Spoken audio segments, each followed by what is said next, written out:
Bienvenidos a un programa más de Controversias, el número 5. En esta ocasión vamos a hablar sobre cambio climático, calentamiento global y medio ambiente. Y para ello nos es muy grato presentar a los invitados que tenemos el día de hoy. En primer término, y por razones de caballerosidad, mi querido amigo, a la doctora Virginia de Medeiros. Ella es originaria de Natal, Río Grande, en el norte de Brasil. Es licenciada en Derecho por la Universidad Potiguar. Tiene una especialidad en Derecho Ambiental y Desarrollo Sostenible por la Universidad de Brasilia. Y es doctora con mención honorífica cum laude en Derecho Penal y Política Criminal por la Universidad de Granada, España. Ha sido ponente en distintos foros jurídico-académicos, autora de distintos trabajos de investigación y articulista en publicaciones de libros y revistas especializadas sobre delitos ambientales, impacto del cambio climático, globalización ambiental, políticas públicas ad hoc, entre otros. Además, es consultora jurídica enfocada en cuestiones ambientales y miembro distinguido de la Comisión de Derecho Ambiental del Colegio de Abogados de Brasil. Bienvenida, Virginia, y muchas gracias por tu presencia. Gracias.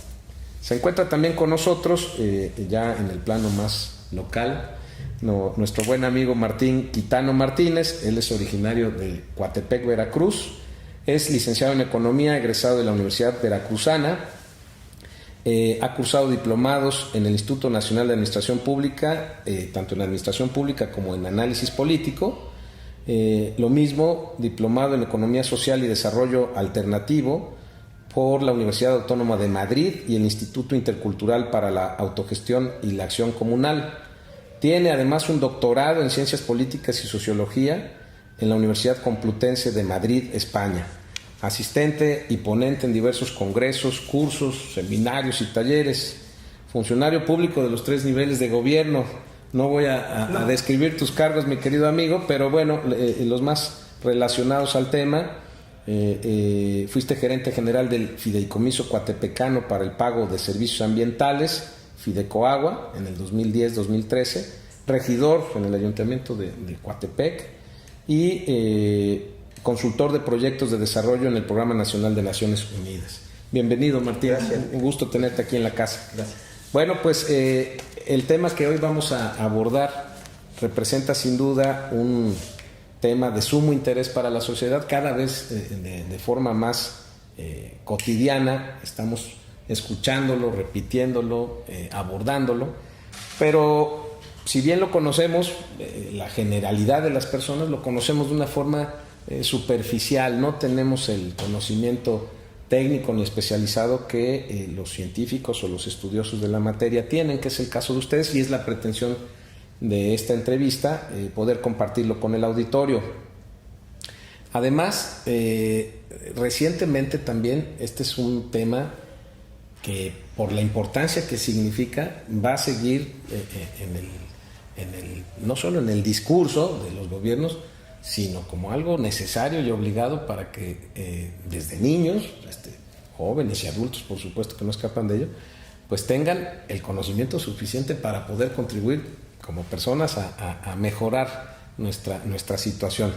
Martín, en primer término, ¿qué es el cambio climático, el calentamiento global en sus manifestaciones de sequías, falta de agua, crisis para el desarrollo de fauna terrestre y marina? ¿Qué es, a grosso modo, este fenómeno que está A grosso modo, como ya estás poniendo ejemplos, es una modificación de las condiciones del hábitat, de las condiciones de la vida planetaria, que derivan en muchas ocasiones, creo que la doctora será más puntual en el asunto, pero que deriva efectivamente, según los expertos, de el modelo de apropiación del espacio, de la relación con el ambiente por parte de nuestra especie particularmente. Se habla de la huella, ¿no?, que estamos dejando en términos del planeta en una cada vez más evidente amenaza respecto de las condiciones en las cuales desarrollamos nuestras actividades económicas y de vida. Y en este sentido creo que es un espacio de ejercicio impúdico de la acción humana, con respecto de la apropiación y de la relación con la naturaleza y con el medio ambiente. Evidentemente esto nos pone en jaque como especie y a otras especies, muchas de las cuales han resultado afectadas y ya se han extinguido en función precisamente de este modelo depredador que existe de la especie más inteligente, le voy a poner comillas, le voy a poner comillas de esta especie más inteligente que domina el planeta, se supone, sobre la base de un modelo de apropiación de la naturaleza, de los recursos, del espacio ambiental, que debería de haber sido visto desde hace tiempo, que lo ha sido señalado, ha ido siendo señalado este proceso de deterioro planetario desde hace ya varios años, diría yo 50 años o más, que se viene conjugando una serie de elementos que nos permiten ya mirar con preocupación, como humanidad me refiero, todo lo que venía detallándose en un proceso de deterioro. Obviamente este proceso de deterioro está llevándonos a un punto de no reversa en términos de los impactos que se están teniendo y que tienen que ver precisamente con esta definición de cambio climático y calentamiento global. Efectivamente, para muchos expertos estamos en tiempos, específicamente en relación con la medición del tiempo, a minutos o a segundos de que no tengamos ya ninguna posibilidad de retroceder frente al vacío que significa esta condición de las modificaciones planetarias. Creo que es un reto mayor. Ahora, todos estos términos no pueden disociarse uno de los otros, ¿no? Te decía hace un momento las derivaciones que tienen. Recientemente aquí hemos grabado en programas anteriores y hemos abordado temas sobre el agua, que es un problema que nos aqueja como sociedad, no solo en lo local, sino que se abordó también de una forma global, también de la ola de calor. Entonces no se pueden disociar los fenómenos que representan por un lado la parte natural y por otro, como bien lo dices, el paso del hombre, ¿no? En la huella humana sin duda ha marcado un antes y un después respecto del modelo depredador del que hablo, que se habla obviamente en muchas ocasiones, que tiene una fecha determinada, que es la revolución industrial, ¿no? Como tal, en un proceso largo es un decir en la medición humana, 300 años, 350 años, pero que te significa un deterioro ambiental y voy a utilizar una palabra muy fuerte, yo creo, pero que nos viene bien, del asesinato permanente de espacios vitales, con todo lo que esto significa. No solamente es el deterioro de una masa arbórea determinada, el espacio de vida de muchas otras especies que habitaban estas zonas, y que definitivamente hemos logrado, y lo digo con toda la sorna y la ironía del mundo y la crudeza que esto significa, hemos logrado lastimar profundamente al nivel de la extinción a muchas de las especies que también de flora y fauna. Que forman parte de un espacio que no nos toca a nosotros decidir el curso que tiene que llevar. Y en ese sentido iría también en un futuro mediato o de largo plazo quizá, quién sabe, un pronóstico, una posible extinción también de la especie humana. No, pues, si no ponemos... El problema está que se dice, ¿no? Los expertos, insisto, estamos a un paso del vacío, ¿no? Hay una dimensión de la crisis ambiental, de la crisis global, muy difícil de comprender en el marco de las acciones que estamos realizando como sociedades, ¿no? Porque no se están generando los procesos para contener, para detener, para mitigar de mayor manera, a profundidad, y poder recrearnos en otras condiciones, en términos del modelo de apropiación, nuevamente, de las formas en las cuales estamos queriendo vivir como sociedades, ¿no? Y estamos al borde del vacío, y los congresos, las formas en las cuales se han logrado pactar por parte de países y de las condiciones de las empresas, de cómo funcionan, no se ha logrado realmente profundizar en las políticas que concretamente beneficien la contención del aumento gradual de la temperatura, por ejemplo, planetaria. Ahora voy a ello. Ya se señaló aquí que hay por lo menos dos fenómenos. Uno es el atribuible específicamente a la naturaleza, a cambios cíclicos que se han venido dando a lo largo de la historia, y otro que es el que está dejando la huella del hombre, lo que llaman el cambio antropogénico. Igual todos los ciclos prehistóricos que se han venido documentando y los recientes relativamente asociados a la actividad humana. En ese sentido, los esfuerzos que comenta Martín, Virginia, pues están trabajos coordinados por parte de distintos países en el protocolo de Kioto, en el Acuerdo de París, pero en donde también está de manifiesto ya por parte de los gobiernos de los países participantes,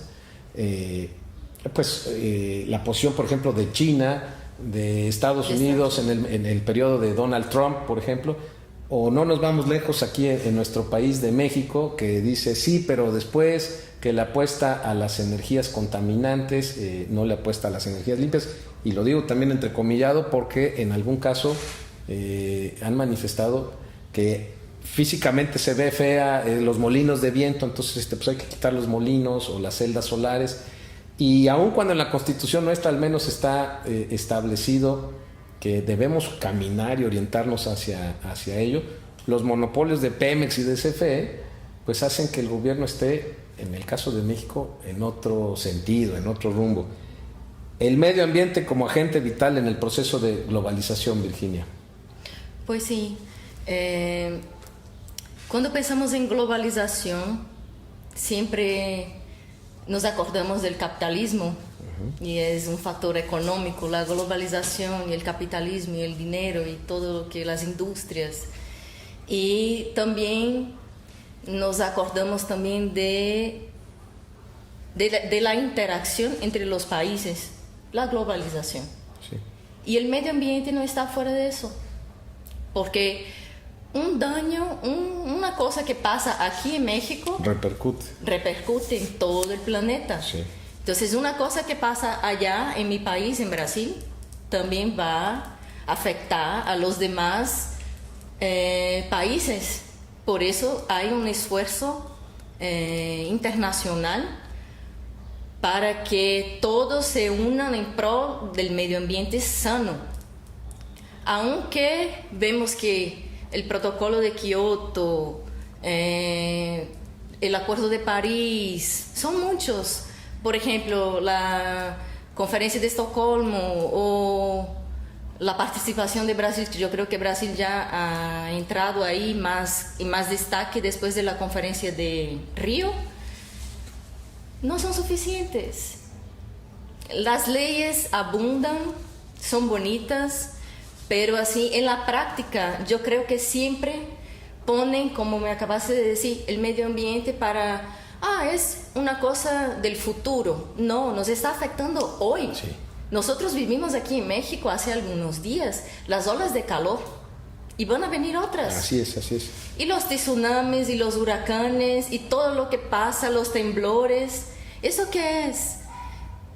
Es el grito de la tierra, como que no estamos bien, no vamos bien. Este no es el camino. Y ahí vemos que hay un otro, yo siento así, que hay este movimiento de interacción internacional para en pro del medio ambiente sano, pero al final se queda en el papel. Discursivo. Nadie cumple nada, las cosas no avanzan. Y siempre vamos a poner otro, ya tenemos la Agenda 2030. Sí. Y que en la Agenda 2030 se habla justo de la educación ambiental, que debería de ser la primera cosa antes de todo. Porque cuando ya estamos educados a no contaminar, a no tirar la basura, a tener las cosas en orden, a respetar la naturaleza, no sería necesario tantos protocolos ni tantas cosas, porque si uno ya crece y tiene esa educación en su casa o en la escuela, en su ambiente, en el ambiente que crece, un niño, por ejemplo, que ya empieza desde chiquito, ya va a ser un adulto que no va a causar ningún problema con el medio ambiente. Dos puntos ahí. ¿Cuáles son las medidas de castigo, de apremio, las sanciones? Tú eres experta, abogada, sí, pero además tienes esta especialidad en el tema de medio ambiente. ¿Cuáles son las medidas de apremio, de sanción de castigo para los países que infringimos estos acuerdos y estas leyes en el plano nacional y en el plano internacional, porque bien lo señalas, los intereses, una globalización marcada por el capitalismo, por los negocios, por los intereses. ¿Cómo se castiga a los países que no cumplen con esos acuerdos y que no respetan esos acuerdos? ¿Qué tipo de sanciones? La verdad, los castigos en general, bueno, sería la reparación del daño ambiental y multas. Pero ¿cómo se repara? Traigo a colación. Es una cuestión muy subjetiva. Claro. Ahorita que fue la pandemia de COVID, se registraron que los hoyos estos que están en la capa de ozono, que los agujeros se fueron estrechando porque dejaron de emitirse una serie de contaminantes en la atmósfera que fueron permitiendo incluso algunos otros ejemplos muy claros de cuando el hombre se replegó, cómo empezaron a aparecer animales, fauna que ya no se veía en algunas ciudades, en distintos países, cómo empezó a darse un resultado positivo. Pero ya superamos la pandemia y volvimos a lo mismo. Sí. ¿Cuáles son esos castigos? Se vuelve algo subjetivo, pero ¿cómo evalúas la contaminación y cómo lo castigas? ¿Cómo resarcir el daño de las empresas contaminantes? Bueno, ahí tiene que empezar con un estudio de impacto ambiental para saber, con los biólogos, con toda la gente que estudia esta parte de la naturaleza, ¿no? Porque ahí ya mi especialidad es la parte legal de las leyes. Pero sí, hay que hacer un estudio, una evaluación del daño para poner la reparación y multas. Pero en general, la verdad, yo siento que siempre queda... Nunca vamos a compensar los daños. No, por supuesto. Con la naturaleza. Aunque tenga multa, reparación, pero no es lo mismo. Imagínate cómo vas a empezar a plantar un árbol hoy para que crezca una que ya tenía 500 años. Ahorita nos vamos a ir a un tema a propósito de los árboles, pero aguántame tantito, Martín. Pero un poco para comentar, nosotros con el Tratado México, Estados Unidos, Canadá, el TEMEC, tenemos acordado una serie de elementos de sanciones respecto a cómo se están realizando los intercambios comerciales, derivando obviamente del origen de los productos, si están o no generados con medidas energéticas alternativas, limpias, etc. Y hay una serie de sanciones que se van estableciendo en el marco de este tratado comercial. Creo que esa es de las cosas que sí pueden mostrarse efectivamente, ¿no? Le cierran la puerta a un producto que no esté... Sí, bueno, ahorita... Por ejemplo, comercialmente hablando. Pero en el caso de los acuerdos de París o de Tokio, de los acuerdos que tienen que ver con ejercicios establecidos sobre la buena voluntad, el ejercicio de una conceptualización política... De un compromiso. Del medio ambiente, pareciera que se queda muy indefinida la forma en la cual se dan estas sanciones. Muy indefinida, sí. Sí, bueno, en el caso del tratado, ahora que lo comentas, hace unos días anunció el gobierno de los Estados Unidos y específicamente el presidente de Estados Unidos sanciones que en un año se pueden aplicar sobre el tema de la vaquita marina, por ejemplo. ¿no? Por estar alguno. Y ahí lo que dices es que les aplican aranceles o cuotas a algunos productos o les cierran la puerta y entonces viene una repercusión económica. Pero eso finalmente no acaba por resarcir el daño que se está realizando en la naturaleza. Y el otro punto que te quería preguntar, Virginia, es, hablabas ahorita de la Agenda 2030. Algunos de los plazos se están adelantando, algunos de los plazos que se tenían considerados a cierto año, al 30 o al 50, según los investigadores y los científicos, se han venido recortando por el daño y el deterioro que sigue provocando el hombre. En dos sentidos. ¿Tú crees que de manera simultánea se puedan acumular, por un lado, cambios que sean naturales o erupciones de volcanes, los tsunamis, todo esto más, con la afectación que esté realizando el hombre y qué consecuencias puede tener eso sobre la humanidad? Hace rato que decíamos, se han extinguido especies animales, especies vegetales. ¿Se puede dar ese fenómeno? ¿Vamos hacia ello? Bueno, yo no soy muy optimista. Sí. Digamos que yo soy más realista que optimista. Y yo veo, lo que siento también es que siempre se habla del medio ambiente sano como si fuera algo del futuro, como para mañana o para el otro año. Ya no hay mañanas. Pero no hay mañana, ya estamos sufriendo todos los procesos de deterioro hoy, ya los vivimos hoy. Entonces, cuando me dices una noticia como esa, de que ya los plazos se están adelantando, es peor para nosotros. Y yo no creo, mira, ya con los fenómenos naturales de las cosas que pasan y que el hombre no tiene el control, en mi concepción ya es demasiado. Y sumado al deterioro provocado por nosotros, exacto, eso. Es todavía peor. Sí, hace unos días se registraron las temperaturas más altas en la historia reciente. En el Valle de la Muerte, en California, el termómetro marcó 55 grados. 55 grados. En China, también 50 grados, 52 grados. En España, en Italia, y con ello la muerte. Ya aquí hemos hablado de la ola de calor, del domo de calor, del tema de educación, que ahorita vamos a ir a ese punto también, Virginia. Pero lo que dices, pues finalmente nos está pasando ya. No, a ver, apenas acaba de estar John Kerry, ¿no? Sí. En China. Y el planteamiento fue muy sencillo. Los chinos respondieron: nosotros estamos haciendo lo que nos toca y vamos a nuestro paso. A nuestro paso, es decir... Es lo que decía, el compromiso es sí, pero después... Voy. ¿no? Bueno, a China podemos decirle que, según lo que se comenta en las noticias, es el país que tiene mayor nivel de producción con energías alternativas en el mundo. No es poca cosa. Sí. Pero el problema está que también, en contramano, es el país con mayor cantidad de elementos de gases de efecto invernadero que están en el planeta. Ya rebasó a Estados Unidos.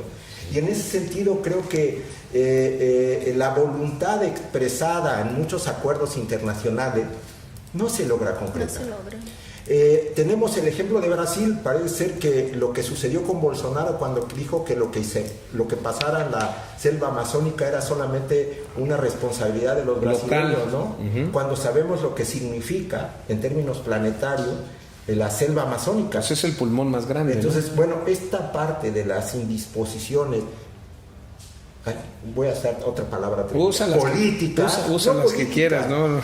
De los políticos, de los intereses políticos y económicos, rebasa por mucho lo que se expresa en voluntades, sí, de acuerdos como los que comentaba. Hace unos días, Martín, tú realizaste y coordinaste el que se denominó el primer foro por la emergencia ambiental y cambio climático en Coatepec. Sí.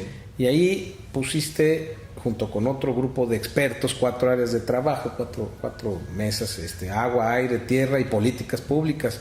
¿Qué resultados encontraron y qué propuesta viable, regional y global se pueden alcanzar de este tipo de trabajos, de este tipo de esfuerzos? Mira, este primer foro nace de una expresión, de una serie de planteamientos de preocupación, de angustia en nuestra zona de Coatepec, en la zona metropolitana de Jalapa, que establece la necesidad de lograr un mayor nivel de participación de la sociedad, exigiendo, en términos estrictos, que los expertos, los activistas, los representantes políticos, los gobiernos en sus distintos niveles, miraran esta urgencia de acomodar acciones concretas en favor de la sostenibilidad, de la sustentabilidad.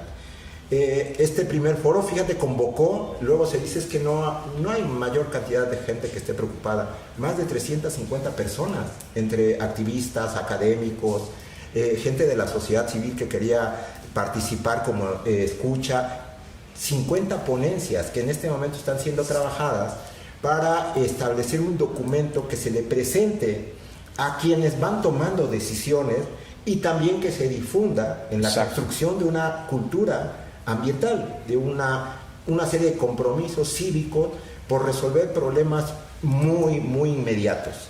Ahora, ¿de qué deriva? Bueno, pues de primera mano en lo que estábamos en ese momento hace 2 o 3 meses pasando, viviendo en la zona metropolitana y que sabemos que se repite en muchas partes del país, lo tuvimos en Nuevo León hace algún tiempo, de la falta de agua. Una falta de agua que empieza en muchas partes a generar un conflicto de la mayor dimensión en carácter social incluso, de confronta. Sí, miramos con preocupación Banderilla que tomaron la carretera. Sí, y luego va a ser la guerra del agua, nos vamos a pelear hay por el una serie agua, de preocupaciones alrededor de eso. Este primer foro tiene ese alcance. Primero, hacer presente una serie de discusiones respecto de la situación ambiental. 2, generar un documento que se le pueda entregar más allá de colores políticos, partidarios, que se mire la dimensión del problema, que se garantice algún nivel de compromiso. Y esto, obviamente, en función de un reclamo ciudadano, social, que mira con preocupación no solamente el futuro, como dice la doctora, sino que está mirando con preocupación el presente, esto inmediato, y que obviamente voltea, no para volvernos estatuas de sal, hacia atrás, mirando todo el daño que ya hemos ocasionado, y lo que podemos contener y tratar de revertir. Así es. Sin politizar el tema, pues es algo que deben de asumir como políticas públicas, no partidarias, sino para algún hay color. Que politizarlo en términos de acción cívica, de acción ciudadana. Convertirlo en políticas públicas. Sí. Aquí iniciamos nuestros programas precisamente con el tema del agua y lo hemos comentado en distintos espacios. Cuando se grabó ese programa había alguna información. Tocamos el tema de Monterrey, tocamos el tema de Veracruz, tocamos el tema de la Ciudad de México y ahí se veía el estiaje y que falta. Pero conforme han avanzado estos meses ha cambiado también drásticamente el panorama y seguimos con problemas del abasto de agua muy sensibles y de conflictos que van más allá y que se vuelven conflictos sociales ya también. Lo que dices ahora de la toma de la carretera en Banderilla. Parece que se minimizaran este tipo de problemas y nos van a empezar a confrontar como sociedad en otro plano, ¿no? No, por supuesto, sí, el problema está en que frente a esta inercia pareciera irreversible para muchos, ojalá y no sea así, ojalá y podamos realmente influir como habitantes de este planeta que no tenemos a dónde salir huyendo en otro mundo, que hagamos algo. ¿Cómo vamos a contener los fenómenos que se nos están ya encimando, las olas de calor? ¿Cuál es la política pública que va a establecerse para, frente a un temblor, sabemos que hay medidas, sí, las alarmas, etcétera. Frente a huracanes, sabemos que hay que replegarse, hay que meterlos resguardarse. Frente a las olas de calor que no tenemos cómo adelantar, salvo algunos ejercicios meteorológicos o del clima que nos van adelantando, por ejemplo, que en los próximos 10 días tenemos para Veracruz temperaturas está anunciado que van a llegar más 35 a 40 grados en la canícula, ¿sí? Sí. Bueno, pues hay que poner una serie de acciones, instrumentar una serie de medidas desde el aparato público que ayuden a la gente, que por lo general, y es una cuestión nuevamente que sí hay que discutir en términos del modelo expoliador que ha generado este problema, que los que más lo padecen son los que menos tienen. Sí. Entonces, ese es el problema. Van aparejados, los desastres y la pobreza van aparejados. No, a ver, ¿por qué en un temblor se caen las casas?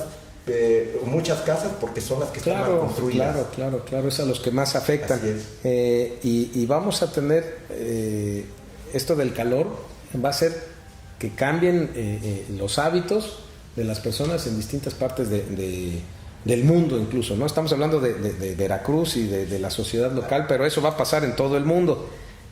Hablaban de educación también, Virginia.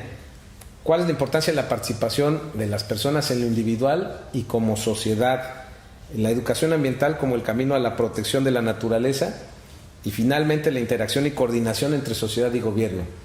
Sí, yo soy una defensora de la educación ambiental y creo que cuando empezamos desde chiquititos en la escuela, teniendo conciencia, no puedo tirar el aceite en el agua o no puedo hacer determinadas cosas, todas esas pequeñas acciones suman. Entonces, no solo una educación de cosas chiquititas, de cosas pequeñas, y que vayan, que los ciudadanos vayan ya creciendo con esta mentalidad. Es que hoy vemos los adultos que todavía no tienen esta conciencia. Mira, ha habido cambios, Virginia, en los hábitos y en la educación de las generaciones. La anterior a nosotros, tus papás, mis papás, Sí. tus papás, nosotros, entre una y otra generación, nuestros hijos igual, con grados de conciencia diferentes. Pero finalmente el problema sigue y no alcanza. ¿Cómo tiene que ser ese esfuerzo coordinado entre sociedad y gobierno? Mira, como en Canadá, por ejemplo. Vemos que en Canadá ya los niños en la escuela ya empiezan, eso es muy efectivo, así, ya tienen esta conciencia en las escuelas de separar la basura, porque no es solo decir, te voy a dar los botes de basura para que separes la basura, clasifiques, pero ¿quién va a recibir la basura? Sí. ¿Va a tener continuidad?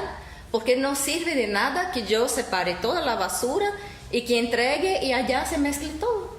Entonces no sirve. Entonces por eso la política pública es muy necesaria, porque no es solo decir, yo voy a separar la basura, pero ya cuando uno entrega la basura, se mezcla todo, ¿para qué sirve? De nada.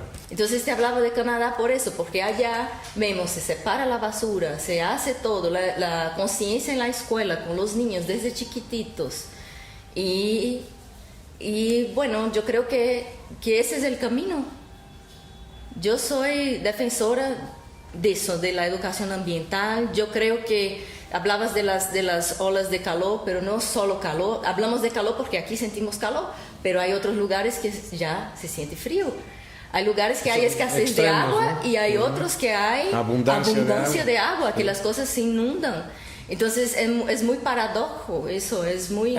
Es lo que te preguntaba hace rato, si era una coincidencia por un tema de la naturaleza, o si todos estos cambios son derivados de las acciones del hombre, o si es una combinación de ambos. Es una combinación de ambos. Yo creo que sí, es una combinación de ambos, pero nosotros que deberíamos de ser los seres pensantes, como dijo nuestro Martín, colega, sí. No tenemos esa conciencia. Es como que vivimos y nos vamos a ir y no sé lo que se va a quedar para nuestros seres queridos, que las nuevas generaciones que se van a quedar aquí en este planeta, ¿no? Yo creo que tendríamos ahorita razones más que suficientes para tener temor e incertidumbre sobre lo que va a pasar si no metemos freno, ¿no? Ha habido a lo largo de la historia en distintos pasajes en todo el mundo que han dado cuenta de años terribles, ¿no? Un poco leyendo sobre el tema, encontré que en el año 536, los científicos lo consideran como el peor de la historia, que hubo unas erupciones volcánicas. Esto es de la naturaleza. Unas erupciones volcánicas que se prolongaron una década, los efectos que tuvieron. No hubo catástrofes de sequías, falta de alimentos, epidemias, plagas. Otros documentados también las sequías mayas que acabaron con esas civilizaciones, con los toltecas también. Las piedras del hambre encontré también en Europa, en los siglos XIII y XIV, periodos en los que se secaron los grandes ríos, y que hay algunas descripciones, entre comilladas, así, verdaderamente de miedo. Si me ves, estás viendo la muerte. Se puede leer en piedras que están grabadas en la profundidad de esos ríos, ¿no? Esos son temas naturales. Pero ya humanos tenemos entre los siglos del 10 al 16, bueno, en España, Inglaterra y Japón, por ejemplo, se talaron los bosques, se acabaron los bosques.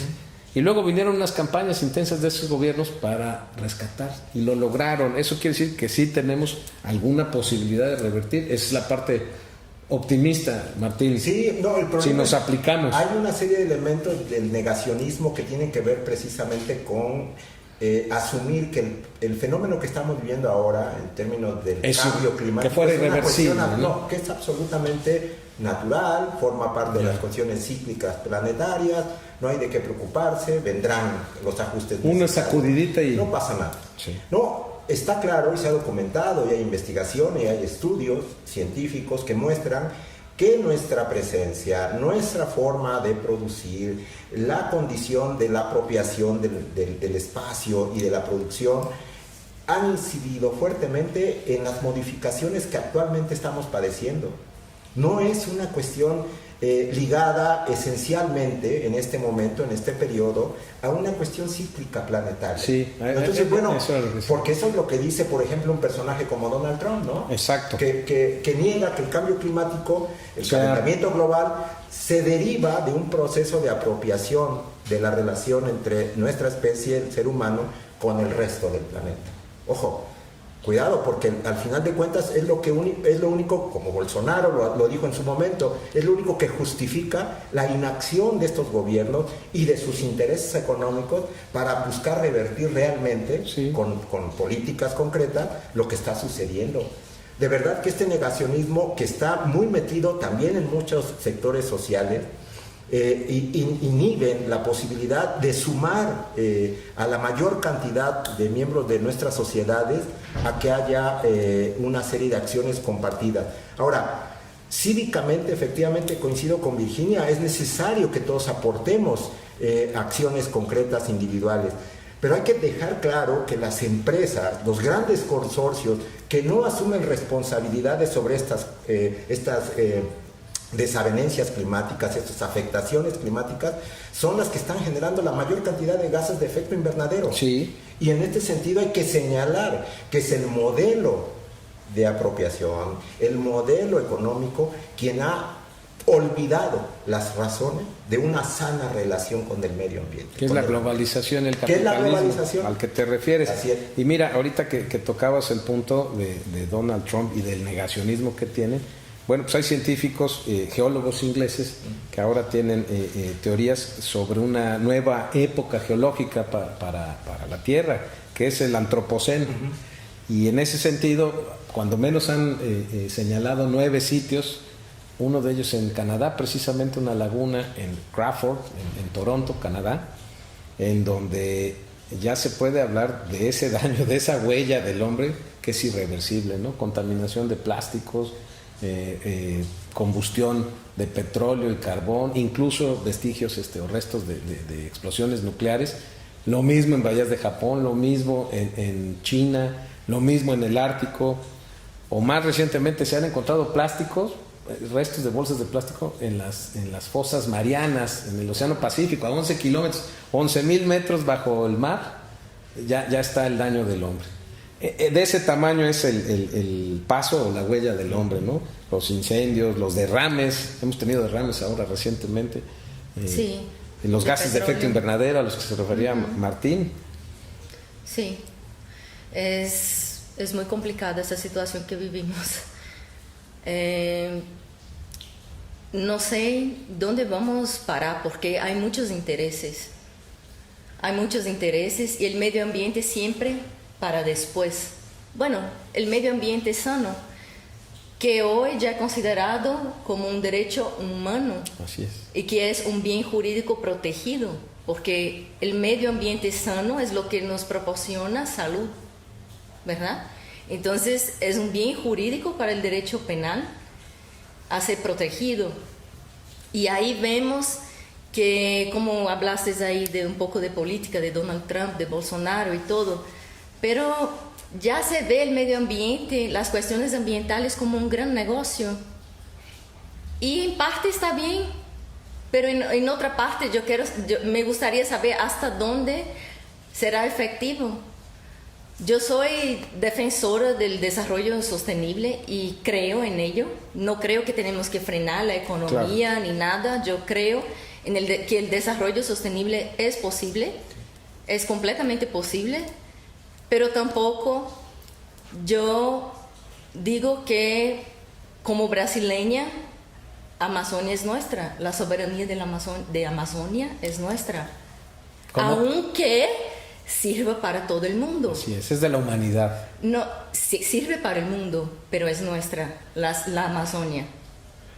Pero eso porque en su momento, claro, Europa exterminó todos sus árboles. Sí, bueno, es lo que decía ahorita de los bosques, ¿no? De Inglaterra, pero ya los repoblaron, y ahorita en el Amazonas, ahora que lo tocas, pues hay también una deforestación impresionante. No sé cuál sea el porcentaje. Siempre hubo la deforestación y la verdad, muchas veces las noticias también que llegan de Brasil hasta acá, a México, son distorsionadas. Okay.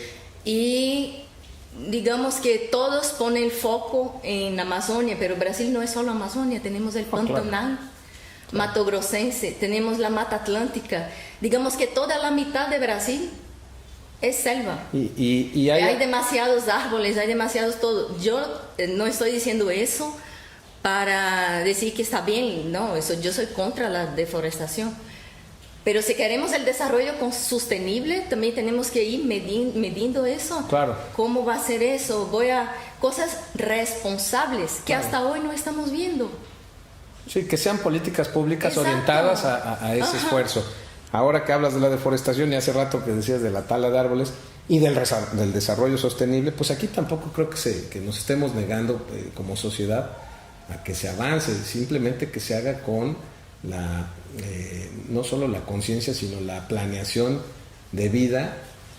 Hace unos días tuvimos en la capital, en Jalapa, un caso muy sonado que fue el de la tala de 60 árboles, al final no sé cuántos fueron realmente. Los llevan ya. Ajá, pero para el desarrollo de una obra que va a traer un beneficio para los automovilistas, porque ya está colapsada la circulación. Ya hablamos también del tema de movilidad y vialidad aquí en el programa, pero bueno, ahí para lograr esa obra se derribaron o se talaron decenas de árboles que tenían muchos años, y decías, bueno, si talas uno y siembras 100, pero pues esos 100 árboles van a crecer dentro de 10 o 15 años. El daño inmediato provoca también la irritación de la sociedad. Quienes están cobrando conciencia, ¿qué se puede hacer en ese tema, Martín? ¿Cómo combinar, le preguntaba hace rato a Virginia, los esfuerzos entre sociedad y gobierno para corregir ese tipo de acciones? Sí, hay voces desde la sociedad que están reclamando precisamente el respeto al derecho que tenemos todos como sociedades a tener un ambiente correcto. Al derecho humano como derecho humano. Bien. Pero hay gobiernos que no lo entienden, ni lo están midiendo, ni están calculando que el impacto de sus decisiones va a afectar ese derecho. Voy al ejemplo de una ciudad como Jalapa, que en los últimos 20 años ha tenido un crecimiento exponencial, incluso llegando ya a invadir en términos de diseño de políticas no planeadas. O sea, ahí va el problema, en una contradicción absoluta en estas palabras, porque la mancha urbana ha ido arrasando de manera horizontal las posibilidades del sostenimiento de áreas de equipamiento ambiental.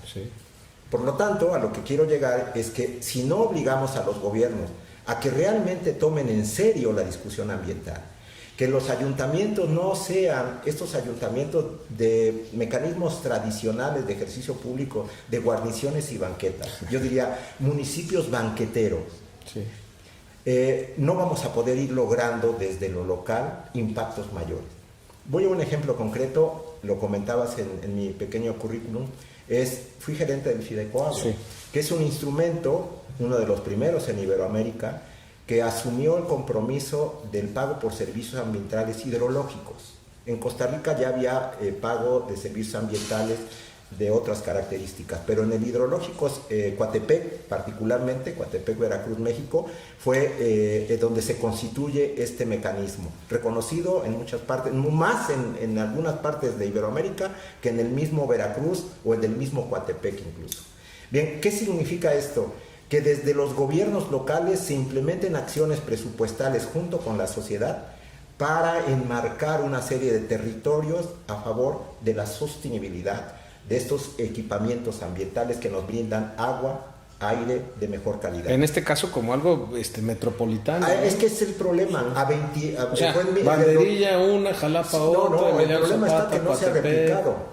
No se ha replicado. Tiene 20 años el Fidecoagua, 20 años en Coatepec, manteniéndose como política municipal. Pregúntame si esto se dimensionó a nivel metropolitano, ya no digamos estatal, aunque sí se diseñó una política a partir del Fidecoagua, una política nacional de pago por servicios ambientales, que por casualidad ha ido cada vez a menor. Se están destinando menor cantidad de recursos desde las administraciones públicas para pagar, para estimular la protección de nuestros bosques. Es verdaderamente patético. Es patético. Mira, yo tengo algunos años viviendo ya ahí, también como vecino del municipio de Coatepec, y un poquito más de 20 años. En ese lapso se fueron algunas especies y se acabaron algunas especies de flora, y llegaron ahora, puedes encontrar cotorros que antes no había aquí, chachalacas que nos despiertan, digo, agradablemente, pero no había chachalacas. No. Tucanes, he visto tucanes ahí en mi ventana. Son especies que estaban en el trópico y llegaron a nuestra tierra. Y de aquí se fueron zorritos, mapaches, hasta conejos. Había un montón de conejos, ya no hay conejos ahí. Hay un problema real de la transformación Eso ya es de nuestros equipamientos. Los ríos se nos secan cada vez más. Bueno, se secó el río del Pixquiac, en el tramo que pasa ahí por la zona donde yo vivo, se secó por completo. Claro, se convirtió en un río de piedras. Es que es cada vez más trágico el espacio donde estamos habitando, mirar cómo no hay realmente políticas de contención a los efectos de este cambio climático, a este calentamiento global. Ojalá y no lleguemos a ver las piedras grabadas de que estás viendo la muerte, pues digo, no nos tocó, pero si eso hay en Europa, pues eso podemos tener. Pues sí, y hay una cosa muy sencilla, por ejemplo, que me estoy acordando ahorita, que los gobiernos podrían hacer. El incentivo del consumo de las energías limpias. Claro, por ejemplo, claro. De poner los paneles solares y decir, vas a tener un beneficio porque pusiste paneles solares en tu hogar y no estás contaminando el medio ambiente. Pero es todo al revés. Es más difícil cuando queremos hacer las cosas así, bien, sale más caro, impuestos y todo eso. Entonces, algo muy sencillo que ellos podrían hacer así, y los que tienen la oportunidad ya empezar a contribuir con el consumo de energía limpia. Los bonos, claro. Sí. Oye, abogada, no sé cuánto tiempo tengas en nuestro país y ya te vamos a considerar mexicana. Sí. Por adopción. Sí. Pero la energía limpia en nuestro país, por lo menos en esta administración, no es el objetivo prioritario. Hace rato que te ponía el contexto de Kioto y de París, y tú hablabas de Estocolmo.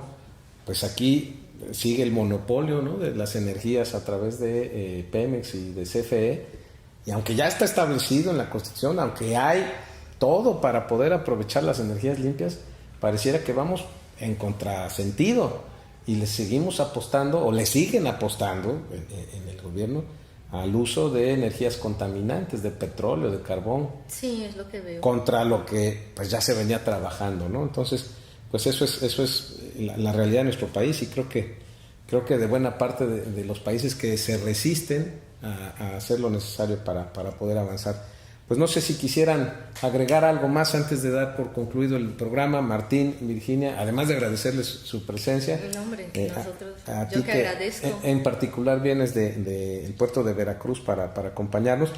¿Qué mensaje le darías al auditorio? Al auditorio, yo creo que en lo el mensaje personal, personal es que busquen tener conciencia de toda la problemática. Las cuestiones ambientales es algo muy serio. Ya empezamos a sufrir aquí en Veracruz, precisamente con las olas de calor, y es algo que no es del futuro, ya es urgente, es de ayer y de hoy. Es un problema que tenemos que tener esa conciencia de que es necesario hacer las cosas bien y pensar en una naturaleza sana, porque de esto dependen nuestras vidas. En el presente. En el presente, no, y en el futuro, para las futuras generaciones. Empezamos, si no nos cuidamos nosotros, pues no va a haber a quien cuidar más adelante. Así ¿no? es. Martín, mi querido Martín. Mira, yo creo, a veces podemos sonar, tanto Virginia como tu servidor y tú mismo, sí, como catastrofistas. Y yo creo que no es el espíritu, es hacer llamado de alerta respecto sí, de una situación realmente existente. Pero, y lo digo porque nuestro discurso puede sonar en ese sentido, en ese tono, ¿no? Pues ojalá, fíjate, hasta hace algunos años diría yo, no me vayan a tomar así. No, sí, tómenlo tal cual. Tenemos un problema en puerta de catástrofe. Y hay que accionar y hay que buscar quehaceres que realmente reivindiquen posiciones alternativas respecto a lo que se anuncia como una catástrofe si no la contenemos. Sí. Hay que decirlo en voz alta y que se escuche hasta donde se tenga que escuchar. Fíjate que he sido muy cuidadoso de lo que acabas de señalar, precisamente para no transmitir un mensaje equivocado a quienes nos escuchan y nos ven, de alarmismo o de catastrofismo. En los dos programas anteriores, que fueron el del agua y el de la ola de calor, que fue un programa especial, les pedí a los participantes que nos dieran un panorama aliciente, no negativo. Pero la verdad es esa, es que aun cuando están las leyes, aun cuando tenemos conciencia del problema, aun cuando lo estamos viviendo de manera directa y cotidiana, pues ya en nuestras casas no hay agua, tenemos el calor, tenemos las quemas, tenemos las talas, tenemos todo. Al final el panorama es negativo. Creo que sí se puede revertir, yo también comparto lo tuyo. Y hay los ejemplos, ahorita decía ella del Amazonas, no es como lo pintan y estamos con algunas campañas. Entonces, ya se hizo en Europa, ya replantaron, en fin, sí se puede. Pero si no hacemos algo, entonces sí es necesario un grito para que la gente responda y reaccione.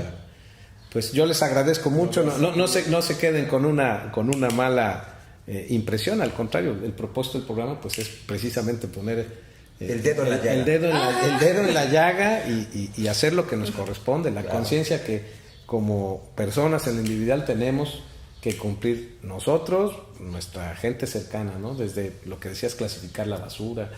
Cosas sencillas. Cosas sencillas, ¿no? Desperdiciar agua es algo cultural. El desperdicio de agua. Y tenemos que llamar la atención a nuestros propios amigos, a nuestros propios familiares que siguen sin atender y sin darle importancia, ¿no? Cuando ya lo tenemos encima el problema. Carl Sagan decía que este pequeño punto azul es el único que tenemos de espacio para vivir. Así es. No tenemos capacidad para irnos a vivir a otro lugar. Ojo. Hay que hacer las cosas con responsabilidad. Es nuestro planeta y tenemos que cuidarlo. Es donde vivimos. Así es. Pues muchísimas gracias por su preferencia. Nos vemos en un próximo capítulo de NTV, Periodismo de Investigación. Y de nueva cuenta, muchas gracias a Virginia Medeiros y a Martín Quitano. Muchas gracias. Esperamos tenerlos aquí en un próximo programa. Sí. Hasta la próxima. Hasta luego.